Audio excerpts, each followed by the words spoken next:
Ketika refleks misalkan ada seseorang atau teman kita yang kaget misalkan ya, itu biasanya memang menyebut. Ya, itu sebenarnya yang menyebut adalah refleks alam bawah sadarnya. Kalau yang dia sebut sering dia ucapkan yang baik-baik, yang dia tanamkan dalam alam bawah sadar atau otak bawah sadarnya yang baik-baik, maka ketika dia kaget, refleksnya itu pasti baik. Ya, mesti nyebutnya itu yang baik-baik. Tapi kalau selama sadarnya dia tuh yang dia simpan dalam alam bawah sadarnya yang buruk-buruk ya, dia sering menyebut berkata-kata yang buruk-buruk, yang jelek-jelek, yang nggak baik gitu ya. Maka ketika dia kaget, yang keluar itu pasti yang nggak baik, pasti yang buruk yang keluar itu. Karena yang dia simpan dalam alam bawah sadarnya, otak bawah sadarnya, itu yang buruk-buruk.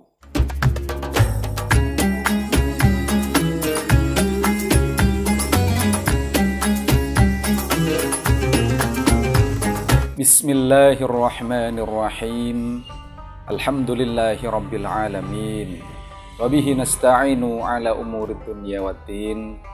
Assalatu wassalamu ala rasulina Muhammadin sallallahu alaihi wasallam wa ala alihi wa ashabihi wa man tabi'ahum bi ihsanin ila yaumiddin. Qala Allah ta'ala fil Qur'anil azim. A'udzu billahi minasyaitonir rajim. Kalla innaha tadhkirah faman syaa'a dzakarah. Shadaqallahul azim. Assalamualaikum rekan-rekan sekalian yang berbahagia.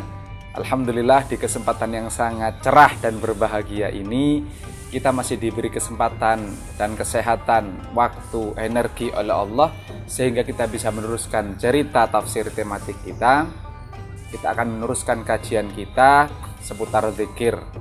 Mudah-mudahan segala sumber daya yang Allah titipkan pada kita, kesehatan, waktu, keluarga, lingkungan, sahabat, rezeki, semuanya bisa bermanfaat dan berkah, saling support untuk bisa bahagia, selamat dan sukses di dunia wal akhirah. Amin ya rabbal alamin. Jadi rekan-rekan sekalian, tentang zikir kita akan progres lagi sedikit ya, lebih kepada analisisnya.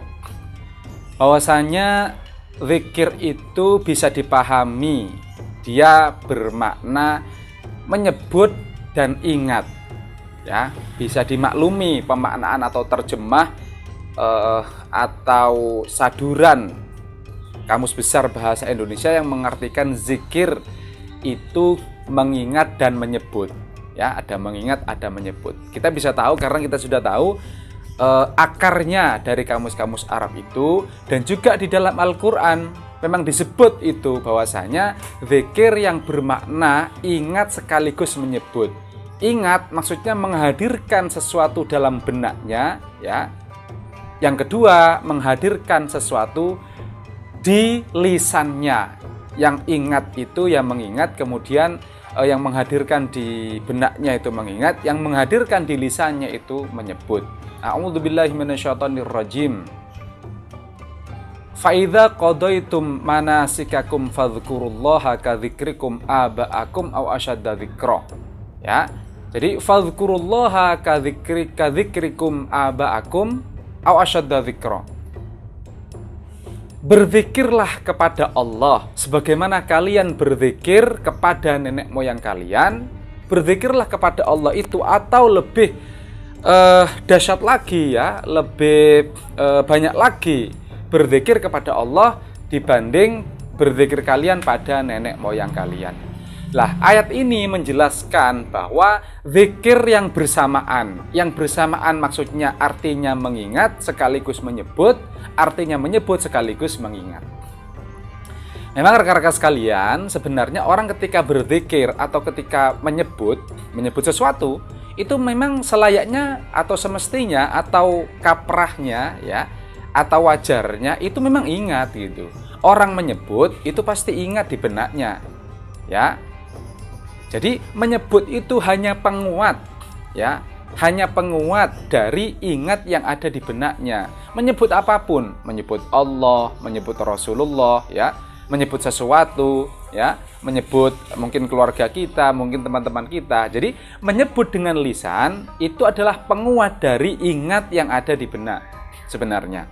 Memang ada ya, bisa memang orang bisa menyebut tapi tidak ingat, bisa. Misalkan mengigau ya, itu kan menyebut dia menyebut-nyebut sesuatu tetapi dia nggak ingat, artinya alam sadarnya itu nggak ingat, yang bekerja adalah alam bawah sadarnya. Ketika refleks misalkan ada seseorang atau teman kita yang kaget misalkan ya, itu biasanya memang menyebut ya, itu sebenarnya yang menyebut adalah refleks alam bawah sadarnya. Kalau yang dia sebut sering dia ucapkan yang baik-baik, yang dia tanamkan dalam alam bawah sadar atau otak bawah sadarnya yang baik-baik, maka ketika dia kaget refleksnya itu pasti baik ya, mesti nyebutnya itu yang baik-baik. Tapi kalau selama sadarnya dia tuh yang dia simpan dalam alam bawah sadarnya yang buruk-buruk ya, dia sering menyebut berkata-kata yang buruk-buruk, yang jelek-jelek, yang nggak baik gitu ya, maka ketika dia kaget, yang keluar itu pasti yang nggak baik, pasti yang buruk yang keluar itu. Karena yang dia simpan dalam alam bawah sadarnya, otak bawah sadarnya, itu yang buruk-buruk. Ya, kalau kita bisa melihat, perhatikan aja teman-teman kita kalau pas kaget itu. Ya, ada ya Allah gitu, astagfirullah gitu ya. Itu kalau baik-baik yang disimpan di benak otaknya. Ya, alam bawah sadarnya. Tapi kalau yang buruk-buruk bisa lain itu. Dia sebut ketika dia kaget ya, atau refleks itu. Kaitan antara zikir dengan mengingat ya, dengan psikis ya, zikir dengan psikis maksudnya itu bisa dilihat ya di ayat Al-Qur'an ya, alladzina amanu wa tatma'innu qulubukum bidzikrillah, ala bidzikrillahi tatma'innul qulub. Ya, yaitu orang-orang yang tentram hatinya karena berzikir kepada Allah. Ingatlah, hati itu atau akal itu akan menjadi tentram dengan mengingat Allah atau dengan berzikir kepada Allah. Jadi ayat ini menunjukkan bahwasanya zikir itu lebih dekat dengan psikis ya, dengan kejiwaan. Kemudian rekan-rekan sekalian, zikir itu tidak harus formal. Tidak selalu zikir itu nunggu formal dulu, nunggu waktu tertentu dulu, nunggu momen tertentu dulu ya. Nunggu kejadian tertentu dulu atau hari besar tertentu dulu, enggak. Jadi zikir itu tidak harus formal dulu, tetapi zikir itu juga bisa dalam keadaan yang tidak formal ya, waktu aktivitas apapun dan juga di tempat manapun ya, juga dengan kegiatan apapun ya. Dan ini juga lebih ke mengingat itu. Jadi zikir ingat kepada Allah dalam psikis gitu ya, lebih keingatan, bukan lebih ke penyebutan, tapi lebih keingatan ya. Di situ disebutkan misalkan di surat 3 surat Ali Imran ayat 191, a'udzubillahi minasyaitonirrajim, alladzina yadhkurunallaha qiyaman wa qu'udan wa 'ala junubihim ya, yaitu orang yang berzikir ya, yadhkurunallah, yaitu orang yang berzikir kepada Allah, ingat kepada Allah, qiyaman ketika berdiri, wa qu'udan ketika duduk, wa 'ala junubihim dan ketika berbaring ya, berdiri zikir kepada Allah, duduk juga zikir kepada Allah, tidur bahkan itu pun berzikir kepada Allah ya. Di semua keadaan kita itu ya mestinya zikir kepada Allah. Itu menunjukkan zikir itu tidak mesti formal ya. Bahkan di ayat berikutnya itu wa yatafakkaruna fi khalqis samawati wal ard, dan lantas dia berpikir gitu ya. Jadi lebih menunjukkan ke aktivitas psikis, aktivitas ingatan, lebih ke mengingat. Zikirnya itu lebih ke mengingat, tidak menyebut gitu ya, meskipun dengan sebutan juga tidak ada masalah gitu ya. Tetapi di sini kita bisa melihat bahwasanya zikir kepada Allah itu tidak harus formal maksudnya ya, tidak harus menunggu momen tertentu, waktu tertentu, kejadian tertentu formal ya, nunggu orang kumpul semua dulu baru berzikir kepada Allah. Enggak. Zikir itu ya bisa tidak formal ya. Ya ketika berdiri, ketika duduk, ketika berbaring, bahkan ketika beraktivitas di kantor, di sekolah, di rumah, di kampus, di sawah, di lapangan, di rumah sakit ya, di pasar, di mall, di bandara, di terminal, di stasiun, dan lain seterusnya. Itu sangat dianjurkan untuk berzikir kepada Allah dalam keadaan yang tidak formal itu malah. Ya ketika kita bekerja mencari rezeki, misalkan ini dipertegas lagi di surat 62, surat Al-Jumu'ah ayat 10. Zikir itu memang tidak harus formal. Bahkan dianjurkan berzikir dalam keadaan yang memang tidak formal. Ya, a'udzubillahi minasyaitonirrajim. Bismillahirrahmanirrahim. Fa idza qudiyatis shalatu fantashiru fil ardi wabtaghu min fadlillah wadhkurullaha katsiran la'allakum tuflihun. Ketika sholat Jumat telah ditunaikan, bertebaranlah kalian semuanya di muka bumi untuk mencari rizki Allah. Kemudian wadhkurullaha katsiran, dan sambil berzikirlah kepada Allah yang banyak, la'allakum tuflihun, supaya kalian menang, supaya kalian sukses, supaya kalian beruntung. Jadi itu, ya, dalam keadaan mencari rezeki, ya, bekerja, berbisnis, mencari rezeki Allah, menyebar di muka bumi ini untuk mencari rezeki Allah, mempertahankan kehidupan yang diamanahkan oleh Allah ini. Justru itu Allah sarankan untuk wadhkurullaha katsiran. Berzikirlah kalian sambil ingatlah kalian kepada Allah yang banyak. La'allakum tuflihun, supaya kalian itu menang, beruntung, sukses. Ya. Di situ jelas sekali rekan-rekan sekalian menunjukkan bahwasanya memang zikir itu dianjurkan justru tidak nunggu formal dulu. Ya, tidak perlu formal dulu ya, tidak menunggu formal dulu. Oke, kemudian rekan-rekan sekalian, terkait dengan zikir itu ya, lah zikir itu memang itu dengan kepahaman. Dengan kepahaman di benak itu rekan-rekan sekalian, yang membuat ingat orang itu pada sesuatu yang lain ya.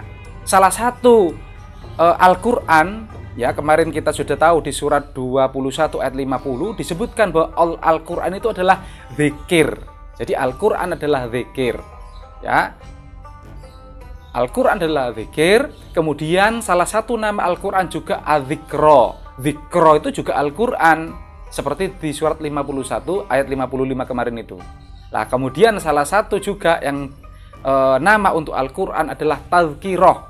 Tazkirah. Dari kata zikir juga disebut di dalam surat 80 Abasa ayat 11 sampai 12. A'udzubillahi minasyaitonirrajim. Bismillahirrahmanirrahim. Kalla innaha tazkirah. Bahwasanya Al-Qur'an itu disebut dengan tazkirah. Apa itu tazkirah?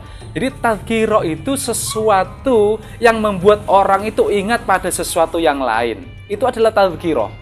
Ya, gampangnya seperti ini rekan-rekan sekalian ya. Anda memiliki kekasih itu misalkan kerudungnya pink, di ujungnya ada nama dia dengan nama Anda. Suatu hari dia itu hilang tak kemana, 1 tahun hilang ya. Kemudian Anda setelah 1 tahun tiba-tiba ada paketan ya. Pak Pos datang ke rumah Anda membawa paketan, isinya kerudung pink itu yang di ujungnya persis ada nama Anda dan nama kekasih Anda itu. Lah, pada saat itu Anda langsung ingat pada kekasih Anda itu hanya dengan melihat kerudung pink itu. Apalagi di situ ada amplopnya, ada tulisannya yang bertuliskan bulan depan kita nikah yuk, misalkan. Lah, jadi kerudung pink itu adalah sesuatu yang mengingatkan Anda pada kekasih Anda itu. Yang mengingatkan Anda pada sesuatu yang lain, justru bukan pada kerudung pink itu, tetapi kepada orangnya. Sama dengan Al-Qur'an itu rekan-rekan sekalian. Ketika Al-Qur'an disebut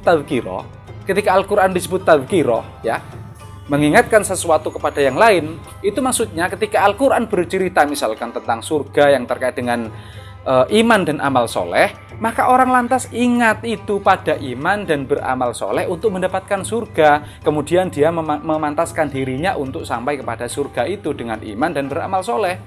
Ya, jadi yang dibaca memang Al-Qur'an, ayat Al-Qur'an, tetapi di situ mengandung kepahaman gitu, sehingga orang ingat pada sesuatu yang justru bukan teks itu, tetapi informasi di balik teks itu. Itu yang disebut dengan tazkirah, yang mengingatkan orang pada sesuatu yang lain ya. Jadi salah kaprah itu misalkan zikir dengan Al-Qur'an, baca surat Yasin 3 kali, surat Waqiah 3 kali, surat Al-Muluk 3 kali, surat Yusuf 3 kali, tetapi nggak paham artinya, nggak paham maknanya, bahkan nggak paham pelajaran-pelajaran hikmahnya, ya itu tidak disebut zikir dengan Al-Qur'an itu. Ya, yang disebut, yang dimaksud zikir dengan Al-Qur'an itu, tazkirah dengan Al-Qur'an itu, yaitu memahami justru di balik teks itu sendiri, memahami kandungan maknanya, itu yang baru disebut zikir dengan Al-Qur'an. Jadi kalau misalkan mau menamakan zikir dengan Al-Quran, baca mulek, Yasin, Waqiah, Yusuf, yaitu otomatis dengan kepahaman, ya, memahami makna informasi di dalam surat Yasin, Waqiah, mulek, Yusuf itu. Ya, itu baru disebut zikir dengan Al-Quran gitu loh. Jadi salah kaprah zikir dengan Al-Quran, membaca Al-Quran tanpa paham. Zikir dengan Al-Quran itu membuat orang ingat pada sesuatu yang lain, yaitu kandungan isi dari Al-Quran itu. Misalkan Al-Quran ketika berbicara tentang Allah, tentang malaikat, ya, tentang kiamat, tentang kematian, orang menjadi ingat pada kematian itu gitu loh. Membaca Al-Quran yang isinya tentang kematian, orang lantas ingat pada kematian. Lah kalau orang nggak paham ayat itu bahwa berbicara tentang kematian, ya dia nggak bisa ingat pada sesuatu yang lain, yaitu tidak bisa ingat pada kematian. Yang diingat hanya teksnya, yang ditahu hanya teksnya gitu. Yang diingat hanya teksnya atau tajwidnya atau panjang pendeknya, lagunya, ya. Hanya itu gitu. Padahal bukan itu yang disebut, yang dimaksud zikir dengan Al-Quran. Jadi yang dimaksud zikir dengan Al-Quran, sekali lagi rekan-rekan sekalian, itu mengingat, memahami makna justru di balik teks Al-Quran itu sendiri, yakni isi kandungan makna Al-Quran itu sendiri dipahami, ya, dihayati, baru kemudian bisa diterapkan dalam kehidupan sehari-hari. Itu yang disebut dengan zikir dengan Al-Quran itu. Itu yang bisa saya ceritakan pada kesempatan kali ini. Mudah-mudahan ada manfaatnya. Alhamdulillahirabbil alamin. Terima kasih. Assalamualaikum warahmatullahi wabarakatuh.